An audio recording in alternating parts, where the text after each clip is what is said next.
যারা মুসলমান অফিসে, কলেজে, ইউনিভার্সিটিতে, সর্বত্র তারা নামাজের জন্য প্রস্তুতি নেবেন। আধা ঘন্টার ভিতরে নামাজ আর খানা সেরে আবার কলেজ চলবে, বিশ্ববিদ্যালয় চলবে, কল চলবে, কারখানা চলবে, ক্যান্টনমেন্ট চলবে, সেক্রেটারিয়েট চলবে, সব আপন গতিতে চলতে থাকবে। আল্লাহর রহমত, বরকত আকাশ ফেরে নাজিল হয়ে যাবে।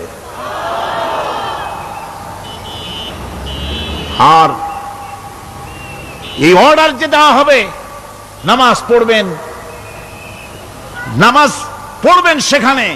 থানায় যখন আজান হবে, থানায় আজান হয়ে গেছে, থানার স্টাফ, পুলিশ যারা আছে জামাতে খাড়া হয়ে যাবে, ইমামতি করবেন ওসি সাহেব। এসপির অফিসে এসপি সাহেব ইমামতি করবেন, ডিসি সাহেব তার অফিসে ইমামতি করবেন, মন্ত্রী সেক্রেটারিয়েট ইমামতি করবেন, প্রেসিডেন্ট বঙ্গভবন ইমামতি করবেন, বিশ্ববিদ্যালয়ের ভাইস চ্যান্সেলরের ইমামতিতে সে জায়গার মুসলমান ছাত্র ছাত্রী, শিক্ষক শিক্ষয়িত্রী এক জামাতে নামাজ আদায় করবে। এই যদি হয় চিত্র দেশের, অপরাধ থাকবে?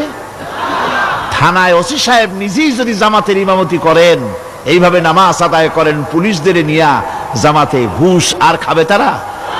এসপি সাহেবের অফিসে, ডিসি সাহেবের অফিসে মন্ত্রীরা যদি এভাবে নামাজ কায়েম করে, তাহলে কি অন্যায় অপরাধ কিছু থাকবে সমাজে?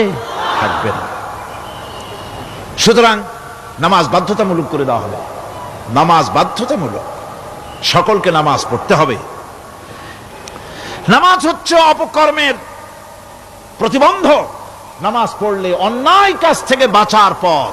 অন্যায় থেকে বাঁচাই কিসে? নামাজ।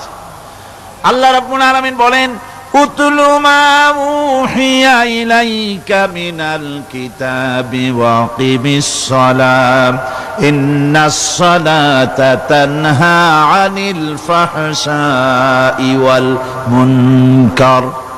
হে নবী, এই কিতাব তেলাওয়াত করো, যা তোমার প্রতি অবতীর্ণ করা হয়েছে, এই কিতাব তেলাওয়াত করো আর নামাজকে প্রতিষ্ঠা করো। নিঃসন্দেহে নামাজ মানুষকে পাপাচার থেকে বাঁচায়া দেয়। অশ্লীলতা, পাপাচার থেকে মানুষকে বাঁচায় কে? জোরে চিল্লায় কোন কে? নামাজ। এই নামাজ মানুষকে অন্যায় কাজ থেকে বাঁচায় দেয়। নামাজ যে মানুষকে অন্যায় কাজ থেকে বাঁচায়, কেমনে বাঁচায়? আমরা যে নামাজ পড়ি, এই নামাজে তো আমাদেরকে অন্যায় কাজ থেকে বাঁচাইতে পারে না। নামাজি বহুত মানুষ আছে অন্যায় করে, করে কিনা কোন? না করে না? করে। নামাজি অথচ অন্যায় করে। আর আল্লাহ বলছেন নামাজিকে, নামাজ তাকে অশ্লীলতা থেকে ফিরায়। তাহলে কথা কারটা ঠিক? আল্লাহটা। জোরে বলেন, কারটা ঠিক? অবশ্যই আমার আল্লাহর কথা হক। আমি ভুল করতেছি, আমি যেন কোথাও ভুল করতেছি, সামথিং ইজ রং।